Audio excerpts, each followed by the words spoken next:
Hello, this is Matt on the Moon Lambeau channel. How many of you were surprised by the downward price action of XRP today? And really the entire crypto market, it was led by Bitcoin. How many of you out there were surprised? You know what? If you were surprised, that means that you did not listen to my video yesterday. So this is why you need to change your daily habits, fool. Because seriously, I'm kidding. But look, I cited again. There are multiple analysts, and when they all align, I pay attention. You know, for the first time that I saw analysts really start to align was approaching mid-November when they're all saying, hey, XRP is about to pop. I hadn't seen anything like that in years because most of the last few years we've been in a bear market, and then bam, it's like they all say this. So many of them, I highlighted it for days on end, and indeed, they were right, and XRP did take off. There's something to chart analysis. It's not actually sorcery. You know, it's not actually all about predictions. It's about probability of outcomes. And they were all saying it's highly probable XRP is about to take off. And so when analysts align, I take note. And I reported that just yesterday that although analysts believe that in the relatively short term, XRP could go up, and I cited the ranges they were talking about. They're talking about over 50 cents, 70 cents, 48 cents, whatever the numbers were that I cited yesterday. With the caveat that if Bitcoin goes down, that'll still happen, but it would be delayed. And also that, it wasn't just that, but also that it was looking likely that Bitcoin was going to be moving down in terms of price action. And so I was warning you guys, I was like, look, I can't remember which one cited these specific numbers, but somebody said, look, if Bitcoin goes, don't be surprised if XRP hits maybe 24 cents, which it did. It hit like 24.7 cents according to Live Coin Watch. That's the 24-hour low. And so Bitcoin went down and that target was hit. I can't remember. I'd like to credit the analyst. I can't remember which one said that, though. And so, if you don't have to be caught off guard, and it's not like there's some sort of guarantee that this is the way things are going to go. But like I keep saying, it's about probability of outcomes and just arming yourself with this knowledge and the way that this could potentially go. Like in my experience, it can help to ease the emotions so that if something goes to the negative, at least you understand why and that possibly it was going to happen in the first place. And look, I don't have a financial background of any kind. I am not offering financial advice, and you should not buy or sell anything because of anything I say or write. I just think it's interesting to talk about this. I've got skin in the game. I am an XRP holder, and I hold a bunch of other cryptocurrencies. But it's, I run this channel purely as a hobby. But even so, I just, even though I'm not, I literally have no interest in learning how to actually read charts, but I'm aware of certain facts. And here's a good one. Since we're in a bull market and it's not going to be ending anytime soon, please be aware of this fact. From 2015 through the end of 2017, mind you, the end of 2017 marked the end of well, not the end of the cycle, but it marked the height of Bitcoin price action towards the tail end of December 2017. So basically over almost an entire full 2-year period. There were 9 major pullbacks in terms of Bitcoin price action that averaged 37%. And so for people that are new to crypto, not being aware of that and just understanding that it just happens, this is the most volatile asset class on the planet. If you don't know what's normal, that's tremendously scary, especially if you put in, somewhere near that local high and then seeing, your investment evaporate by 20, 30, 40, 50%. That can be very scary. Now, historical data shows those times when it dropped, even if you had bought and your investment went down, historical data shows that had you, during those drops, invested on the way down, continued to dollar cost average in, you would have fared well. And so it's not a guarantee of how things are going to perform in the future, but I'll tell you what, this type of activity, this is how it's been for 12 years. So if it's ever, maybe it's going to change at some point in the future. I don't see humans behaving any differently right now. I see a nascent asset class and nobody knows what the hell they're doing and they're acting irrationally. And so for me, it's just about understanding that humans are choosing to act in such an irrational fashion and then creating a plan for myself with an acknowledgement that this is how humans behave. But you got to be aware of the knowledge in order to do that. So I'm not telling you to buy or sell or hold anything. I'm just saying do your best to take your emotion out of it, come up with a plan that makes sense for you. Maybe talk to an actual financial advisor, which I certainly am not. I mean, would you want a financial advisor whose name is Moon Lambo and is on the internet and may or may not currently be wearing pants? Is that what you want? I mean, just saying, food for thought, guys. Here's a tweet from Leb Crypto. And it wrote December 2017, June 2019, and January 2021. If you are not driving, feel free to take a look at the screen here. I'll pull this chart up full screen in just a moment. But Leb Crypto wrote the following. This is a chart analyst. And he said, Google searches for the term Bitcoin peak at Bitcoin peak price and then dump as Bitcoin price corrects from blow-off tops. Don't be surprised to see a multi-month deep correction. This is Bitcoin. New all-time highs to follow later this year. And here's the chart that he had. So this is a search term for Bitcoin with those years that I cited. And so look, I don't know how long it's going to take to correct. I'm going to get some more perspective in the coming days from all sorts of chart analysts. Happy to compile that information and share it on the channel here since I'm not a chart analyst.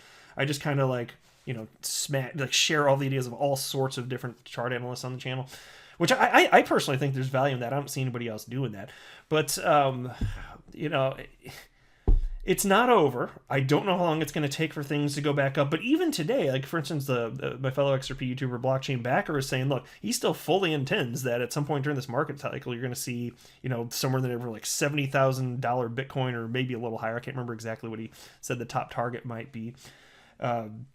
But yeah, this is not done, because if it were, consider this, if this is it and it's all over, oh my gosh, the market cycle's it's going back down already, that would be the first time in the history of the asset class where there was a complete market cycle without an alt season like this. I do not buy that in the least. And especially with how quick this happened and so many institutions coming in right now, I don't believe for a moment that this is anywhere near finished. And I can't find chart analysts that think that it is. Not one. I can't find one single chart analyst that thinks that that's it. Unless you go to like mainstream media where they write scary articles like CNN. CNN a couple weeks ago said that we're in a bear market in crypto now. I was like, oh my god. This is not going to age well. Like even knowing that there could be a major retracement, I was like, that's just not going to we're in a bear market now. So we just got out of a bear market, a multi-year bear market. We were briefly in a bull market, and there's a little bit of a crash, and it's like, now we're in a bear market again. I'm like, look historically what did I just say? From 2015 to 2017, 9 pullbacks averaging 37%, and we got one here, and now we're in a bear market? Ugh, come on. It don't make no damn sense. Have you guys been following this one? GameStop. I can't remember. I don't think I've mentioned it on my channel. It's been big news the last couple of days, but I just haven't fit in. It's been really busy with XRP related topics lately. GameStop has gone on like the rally of a lifetime. Like it has been just absolutely absurd. And so if you look like here, I'll just do a 1 year chart. You can see like back 1 year ago, it was trading for on January 28th, $4.21. Today is at $347.51. This looks like a freaking crypto chart, does it not? So what happened? Well, I'm going to share that with you, and then I'm going to tie it back into what's happening with crypto. So there's a reason I'm talking about this, and this will only take a moment, but check this out. This is a piece from CNBC titled, GameStop Mania Explained, How the Reddit Retail Trading Crowd Ran Over Wall Street Pros. And yes, so indeed, if this narrative is indeed true, you've got people coordinating online to thwart Wall Street, which is kind of delicious. Like this is a beautiful thing here.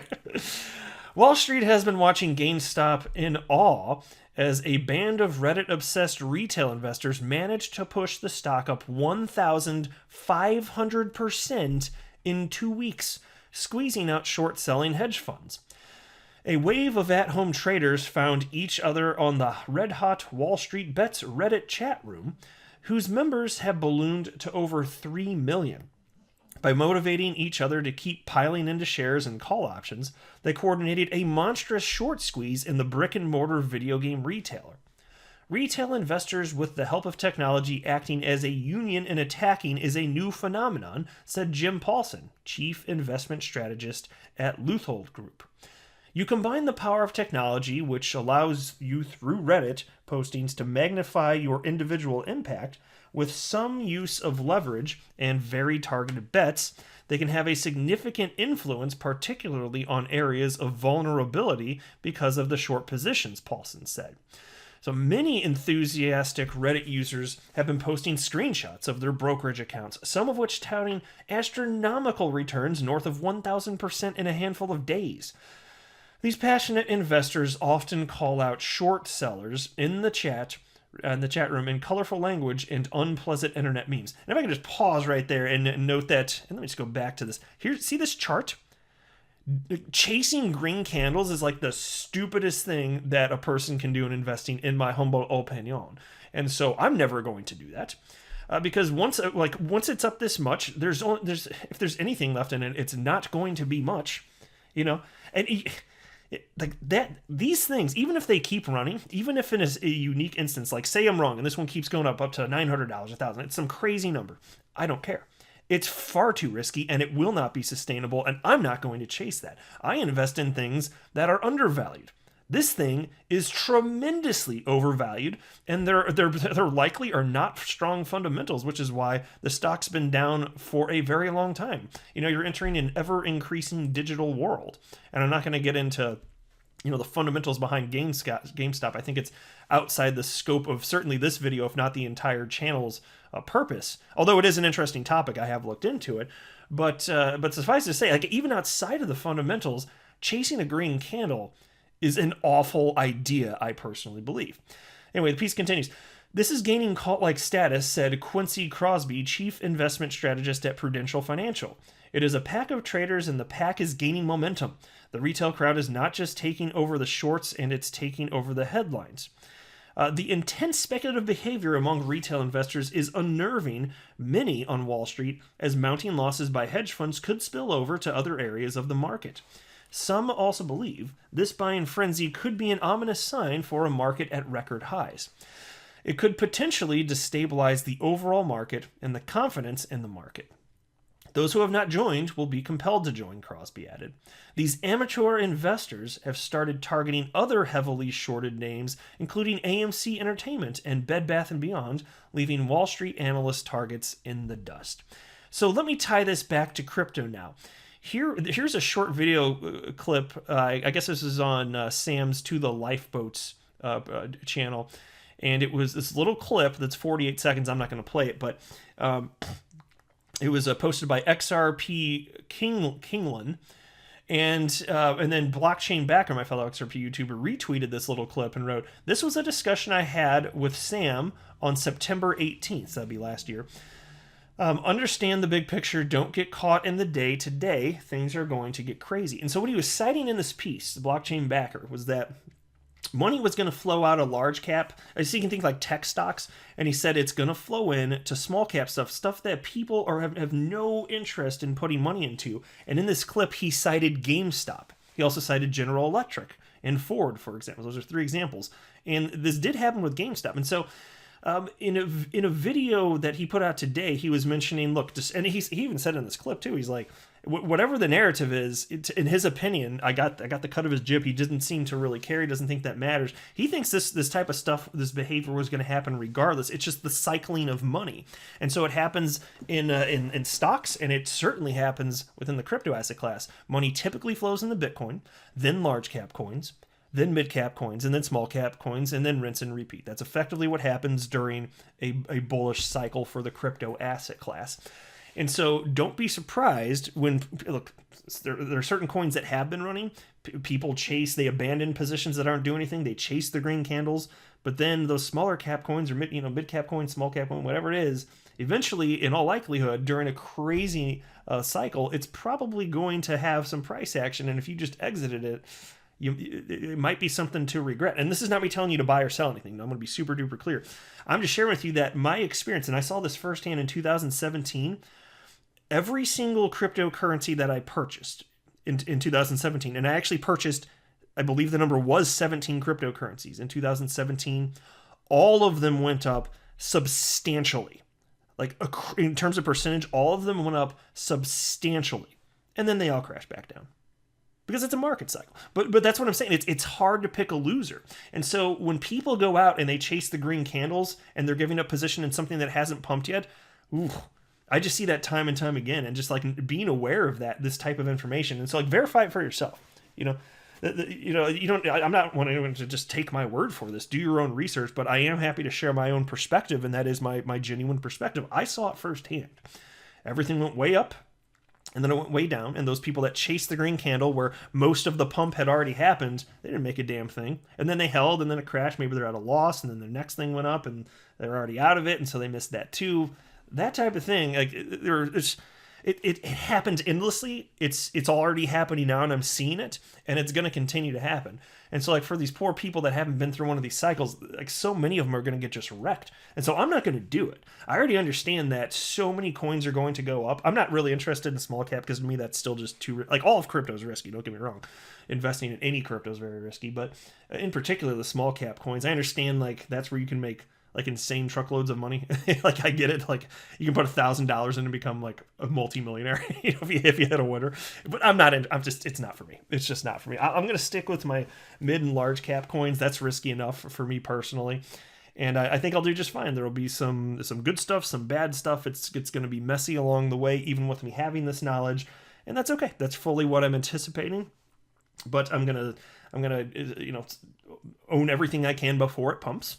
And then when it goes, inevitably, I'll sell on the way up. I will not be capable of selling the top, and I'm not going to beat myself up for selling before the top. I just want to realize profits, and then it'll crash back down. The market cycle will eventually be over, and hopefully I make a bunch of money along the way. That's kind of where that's what I'm hoping for. But we shall see what happens.